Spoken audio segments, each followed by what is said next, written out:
Բարև ձեզ հարգելի հեռուստատիտողներ, մենք շարունակում ենք կարևորագույն թեմաների քննարկումները պոլիտիկայի մեթերում, այսօր ինչպես ամեն շաբաթ քննարկում ենք ունենալու քաղաքագետ Ազատ Ադամյանի եւ Արդար հայ նախաձեռնության ներկայացուցիչ Էդգար Մակարյանի հետ շնորհակալ եմ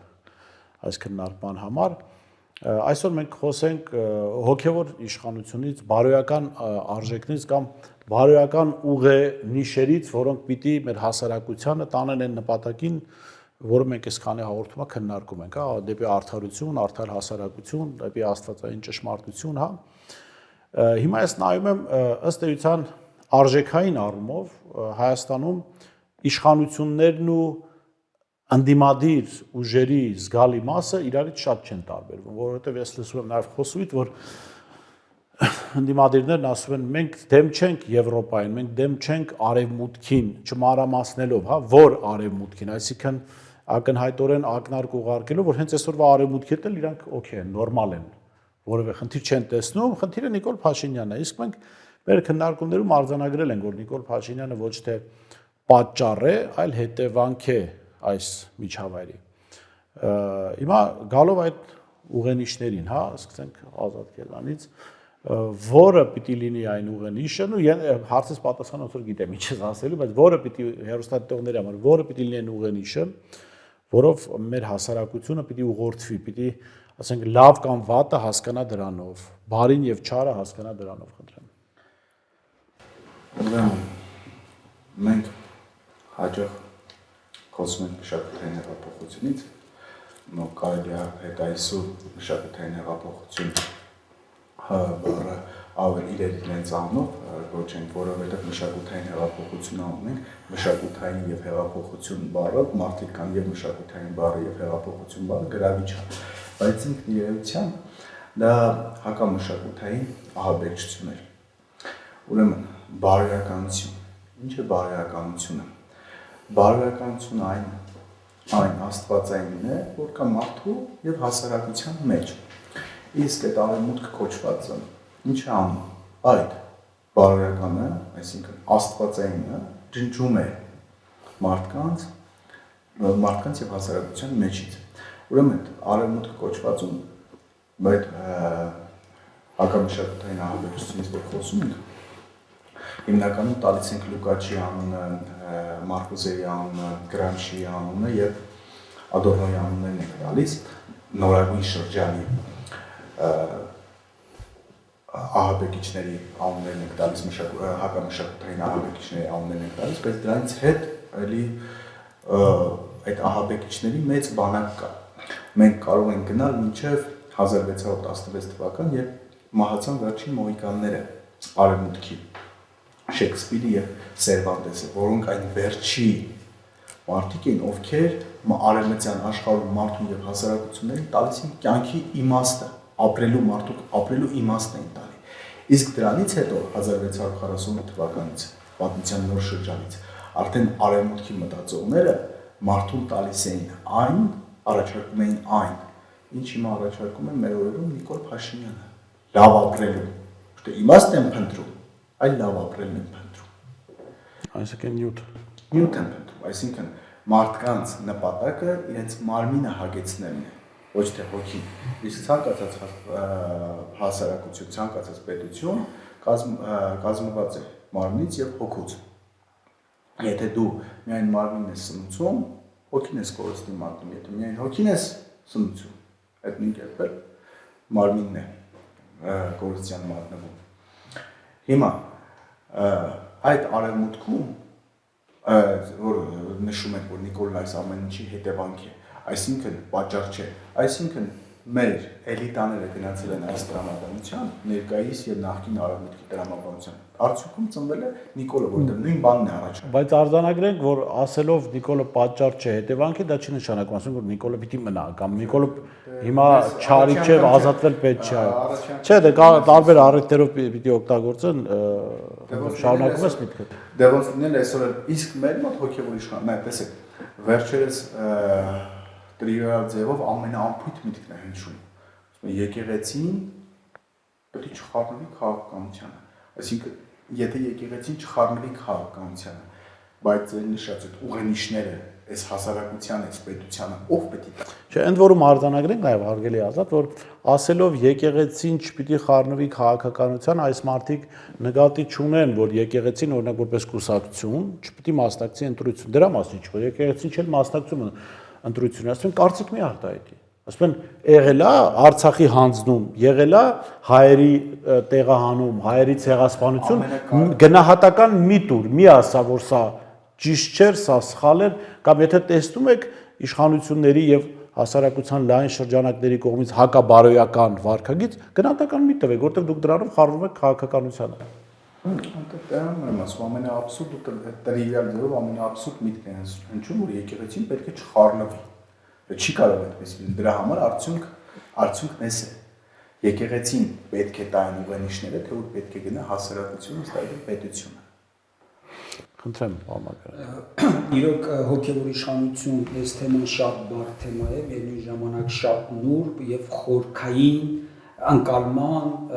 անհրաժեշտություն ունի։ Կփորձեմ դրա համար մի փոքր շատ հեռվից գալ, բայց մինչև այդ հեռվից գալը անդրադառնամ Նիկոլը պատճառ թե հետևանք այս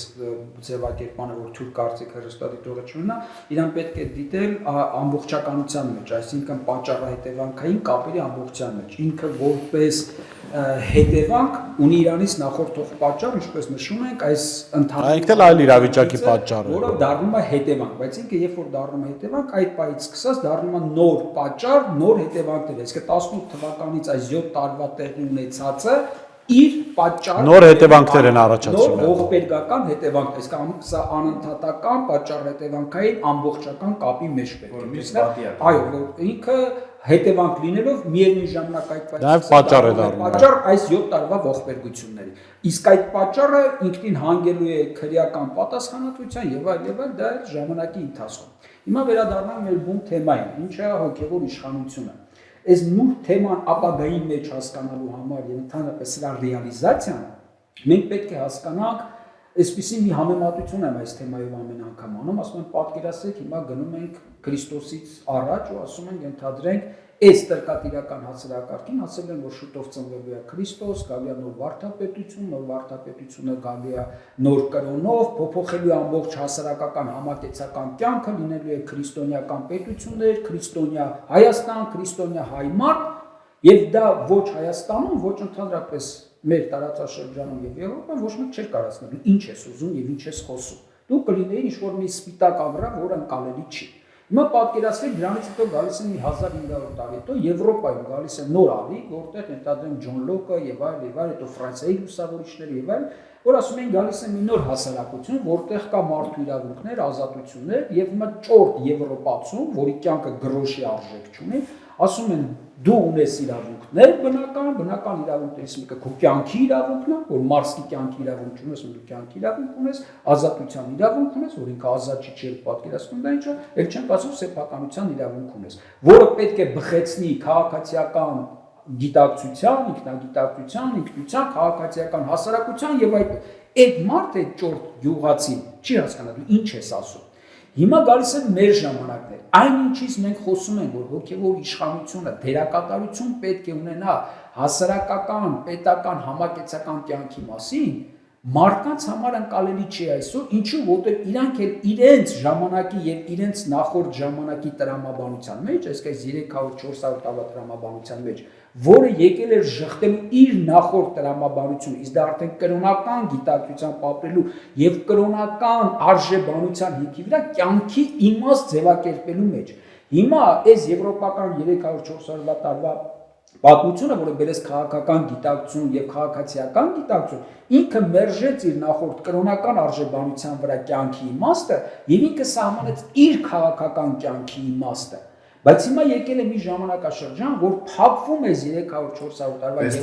այո, փակվում է եւ իրենց այդ բոլոր արժեքները, որոնց վրա իրենք աշխարհը կառուցում են, հենց մեր աչքի առաջ, մեր հանրապետությունում փլվում է։ Իսկ դրա ենթադրենք սրբության սրբոց էր նոր ենթադրենք սահմանադրությունը, որը մենք տեսնում ենք, թե ամեն կետը կարելի է տեսնել, թե ոնց է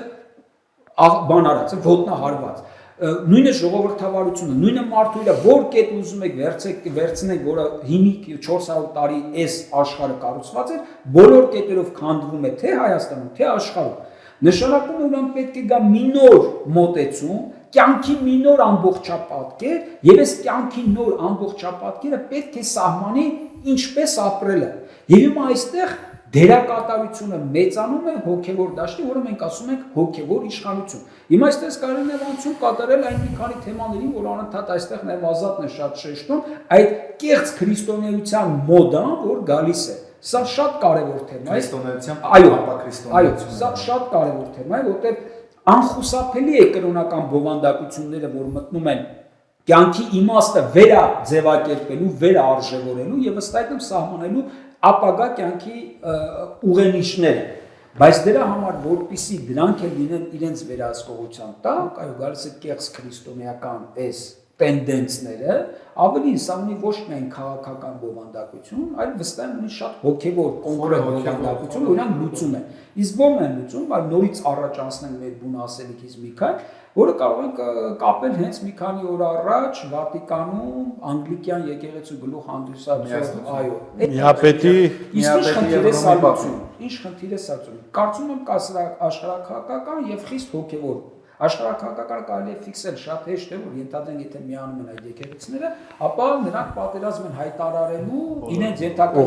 ուղղափառ եկեղեցու։ Իսկ այդտեղ ամենալավ թիրախներից մեկը Հայաստանն է այսօր, եւ մենք տեսնում ենք, որ դա կոնկրետ իրականացվում է հենց հրանգավորմամբ, թե Լոնդոնից, թե Վատիկանից, Հայաստանի մեր եկեղեցու դեմ արշավով, բայց այստեղ կարծում կա ավելի խորքային պատճառ, բայց այս աշխարհակաղակականը, որ հոգևորն է։ Ինչի են նախապատրաստվում իրենք։ Ինչ են անելու, երբ որ այս ամեն ինչը բերում են հոգևորի այս կեղծ, դոմինանտ արդեն որակների եւ միևնույն ժամանակ այդ ամենը չի այսպես միասնության այդ բանին։ Ես կարծում եմ, որ հոգևոր իմաստով նախապատրաստվում է Նեռի Գալստյանը։ Մեծ հաշվով, եթե հանգարց, որտեղ իրենց խնդիրները խոմ քրիստոնեական արժեքները չեն, իրենց խնդիրը ընդհակառակը քրիստոնեական արժեքների դեմ պայքարն է։ Եթե իրանք տանում են այս հոգևոր պայքարը եւ գնում են կրոնական այդ ամբողջականացման եւ կեղծ քրիստոնեության այսպես շարժման, դա ընդհանրապես պետք է արվի մի նպատակի համար, որպեսզի հող նախապատրաստվի հակաքրիստոսի Գալստյան համար։ Ես այսպես եմ գնահատում նրանց այս գործողությունները ներկայիս աշխարհում ամենակրոնարկող թեման է եւ այդ արևմուտքի ներսում իրով իրավիճակից եւ հակասություններից մարդկանց մոտ տպավորություն կա, որ արևմուտքում կան ուժեր, որ բազմավեվեր աշխարհի ջատագովներին եւ բազմավեվեր աշխարհի հետ փորձում են եզրեր գտնել, բայց խնդիրը այստեղ այլ բան է։ Ուրեմն հավաքական արևմուտքում կան խմբեր, այո, որոնք պատրաստում են Նեռի Գալուստը, բայց իրենցից վեր կան խմբեր եւ դրանք կոչվում են, տեսեք, Նեռի Գալուստը նախապատրաստողների հիմա մեզանում շատերից մոտ իրենք հայտնի են գլոբալիստներ անունով եւ հիմա նոր տերմին է ուլտրագլոբալիստները, որոնք արդեն տանում են տրանսհումանիզմի։ Վերջերս մի քանի ամսվա բան եմ ասում, արդեն հրապարակային գրում են, որ բարձր ռասան, այսինքն գերմարտիկ Նիչեի գերմարտիկ են, գերմարտու այդ մոդելով են շարժվում։ Այդ բարձր ռասան պետք է ապրի 140 տարի, ցածր սպասարկող ռասան 60 տարի։ Անկերներ, ես առաջարկում մի քիչ վերադառնանք հետ, ինչու, որտեվ թեման բավական հետաքրքիր է այն քննարկումները, որ դուք եք հրահրում, բայց մյուս կողմից մի փոքր երևի թե շտապում ենք մեր լսարանի համար, ավելի բարդ բանի մեջ ենք պետք։ Եկեք վերադառնանք։ Հա, դե եկեք այդքան հեռու չգնանք, հələ մի կողմ թողնենք ում Գալուստը ինչի համար է պատրաստում։ Տեսեք, ինչու է կարևոր, նաև հասարակության համար, ինչու է կարևոր, որպեսզի լինեն ուղենիշներ եւ ինչու է կարևոր, որ այդ ուղենիշը լինի բարոյական, լինի աստվածային, այս դեպքում եւ քրիստոնեական եւ նաեւ այն հավատին, որ ես եմ հետում, դրանք շատ տարբեր չեն իրարից հիմնական մտքի մեջ, հա, որովհետեւ եթե այդ սկզբունքները լինեին որպես ուղենիշ, օրինակ պիտի պատվիրան է, չէ, որ պիտի չգողանա մարդ։ Այդ դեպքում հասարակության այն հատվածը, որը ապրում է հանրային միջոցները գողանալով, դա կուտակում է, հարստանում է իր բարեկամները, ընկերները, թիկնապահները, իրենք պիտի դառնան հասարակության մերժված հատվածը։ Եվ քանի որ կապիտալը իրենք են կապիտալին իրենք են տիրապետում, իրենք պիտի ձևավորեն հակաբարոյական այնպիսի միջավայր, որտեղ մի գողացիրը չի աշխատում։ Որտեղ իրենց համարում են բաշարող տղերք կամ աղջիկներ ու կանայք, գողացիրը խրախուսվում է, սրա մասին հենց մենք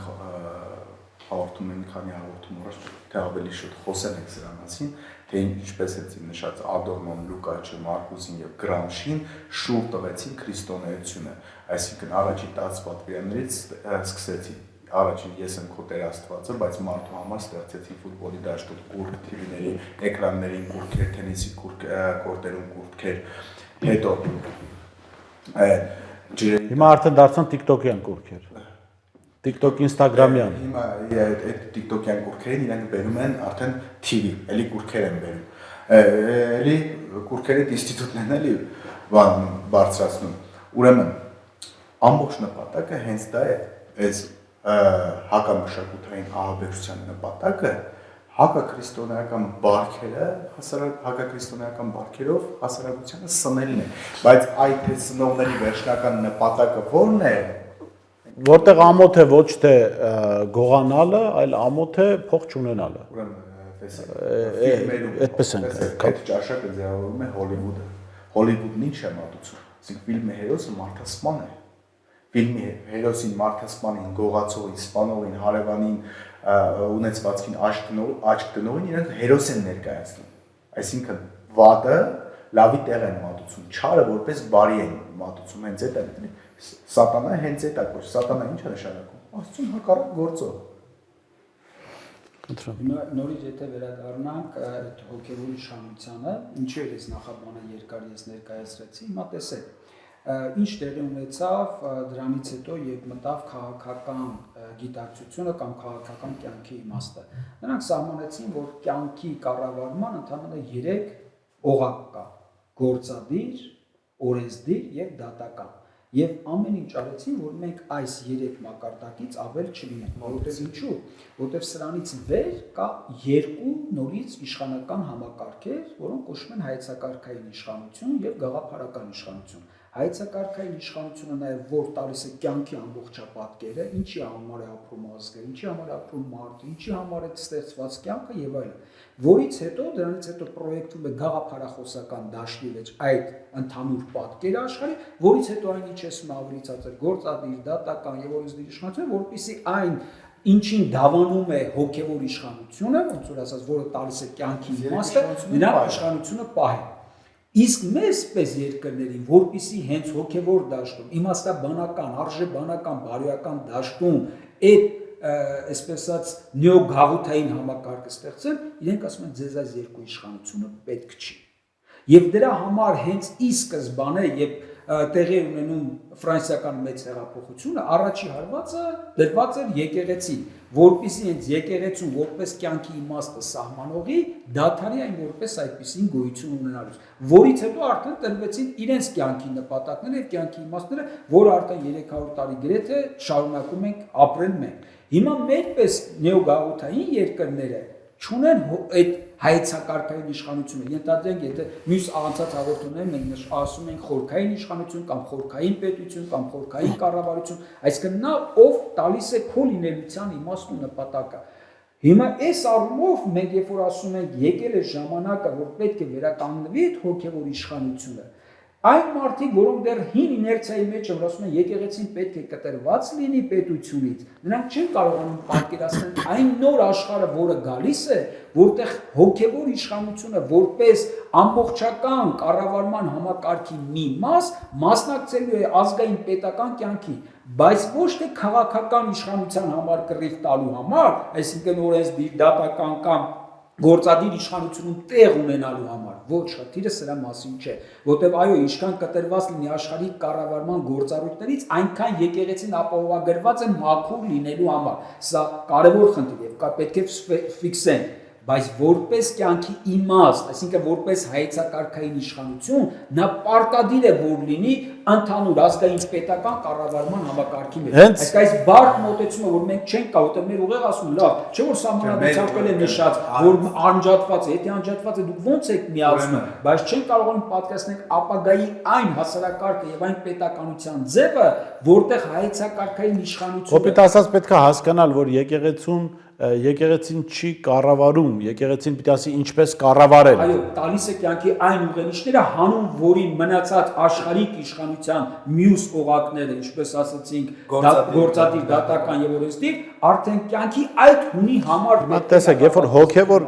որ հոգևոր մոտեցումները չկան, ուղենիշները չկան, ճշմարտություն չկա,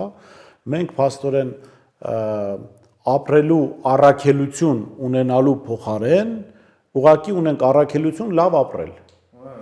Այսինքն այն գործառույթը նյութականը, որը պետք է օգներ, որպեսզի դու իրականացնես առաքելությունը, ինքն է դարձել առաքելություն հիմա։ Եվ հիմա երբ որ այս իշխանությունը դպրոցների պատերին նաև փակցում են լավ սովորիր, որ լավ ապրես, միայն լավ ապրելու վրա են ֆիքսվում, այդ դեպքում հարց է առաջանում։ Իսկ ինչու մարդը պետք է կորցնի ժամանակ, էներգիա եւ հենց այստեղ փորձի լավ ապրել, այլ գնա այն երկրներ, որտեղ արդեն կարելի է լավ ապրել։ Այս հարցը հիշում ես մենք քննարկել ենք։ Եվ սա ըստ էության նաեւ անուղղակի կերպով կոչ է այստեղ դժվարություններ չհաղթահարելու, լքելու պետությունը, գնալու այնպիսի երկրներ, որտեղ կարելի է Հայաստանից լավ ապրել։ Իսկ այդպիսի երկրները գրեթե երևի 70-80% են Հայաստանից, որտեղ կարելի է Հայաստանից լավ ապրել։ Սա իշխանությունների կողմից գաղափարախոսական իմաստով ամենամեծագույն հարվածներից մեկն է Հայաստանի Հանրապետությանը եւ մեր հանրությանը։ Մուտքը մեր դեմ ցեղասպանություն է անում։ Դա գույնը կապ չունի, հենց Նիկոլը էս արած, սա սպիտակ ցեղասպանություն է։ Հիմա նաեւ բացի որ մարդու համար այն մարդիկ, որոնց ապրելու իմաստը, որ Նիկոլն է տալիս,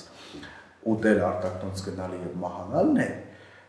որ իրենք ավելի հարմար, եթե այս այմ ապրելու իմաստի, ես ավելի անվտանգ եւ ավելի բարեկեցիկ եւ ավելի լավ պայմաններ կընտրեմ, նաեւ այն մարդկանց համար այստեղ այլևս ոչ կոմֆորտ ապրելը, որոնք նաեւ հոգեվոր ձգտումներ ունեն։ Այսինքն իրանք էլ կձգտեն այնպիսի տեղ, որտեղ հոգեվոր միջավայր է իրենց համար։ Իրանք այդ երկու հասարակության այդ երկու շերտերին այնպես են անում, որպեսզի զզվեն այստեղից։ Ընկերներ, բայց մենք հիմա խոսում ենք մի թեմայի մասին, ես միշտ դրա համար փորձում եմ մի փոքր ձեզ կտրել այդ գաղափարական շատ խորը հերու ափեր գնալուց, որովհետև մեր հասարակության մեծամասնությունը, ճնշող մեծամասնությունը չի ապրում այն տրամաբանության մեջ, որը դուք պատկերացնում եք։ Ուրեմն, տեսեք, հասարակության ապրելակերպը, կենսակերպը ոնց է որոշվում։ Մենք այն անգամ այդ հասարակագետների թվերով ասացինք, չէ՞, հասարակության 60-80%-ը տոկոսի ապրելու մոտիվացիան միայն նյութական է, 10-ից 15%-ը արդեն եւ նյութական եւ ինչ որ գաղափարական իդեալներ են տանում, մարդու իրավունքներ, ազատություն, երկրի անկախ կարգավիճակ, ազգային ինքնություն, ինչ որ մի էթնիկ տար լինելու այդ գրող եւ այն 3-ից 5%-ը դրանք բնական էլիտաներ են։ Ես համաձայն եմ քեզ հետ, բայց հիմա հարցը նրանումն է, իշխանությունը գտնվում է այդ ոչ 3%-ից։ Հիմա եւ կա 3-ից 5%-ը, որը հակաբնական էլիտան է կամ ազգի տականքն է։ Այսինքն, եթե եւ կարևորը իշխանության կռիվը այս երկու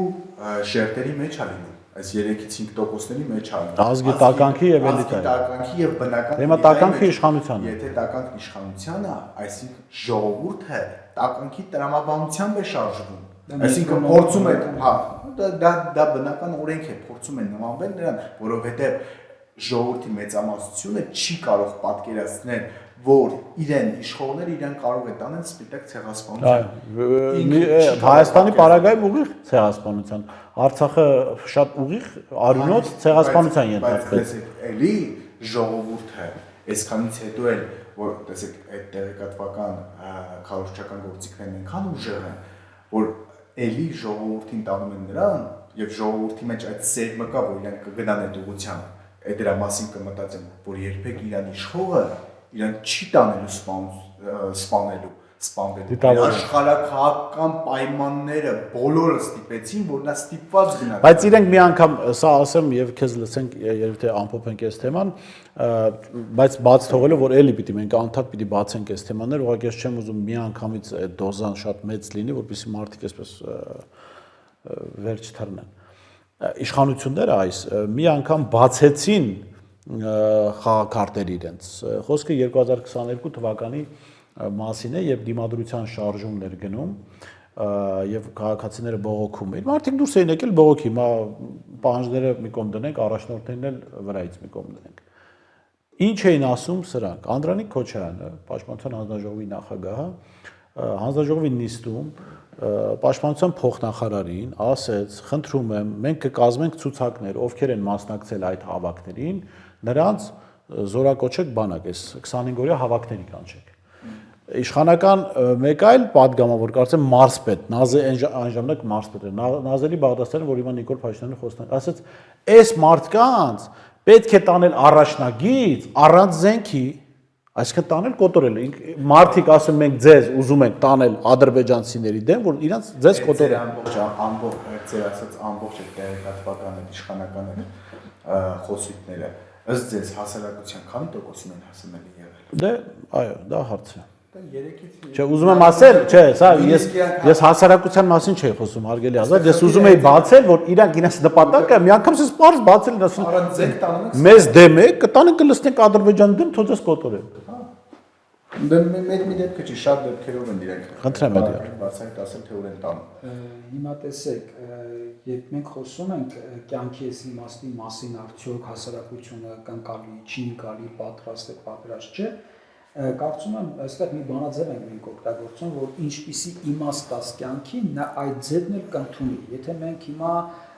այսպես նույն այդ մետրոնոմի օրենքով, եթե իշխանության գլխին անցել են տգետները, դավաճանները, հայրենաուրացները,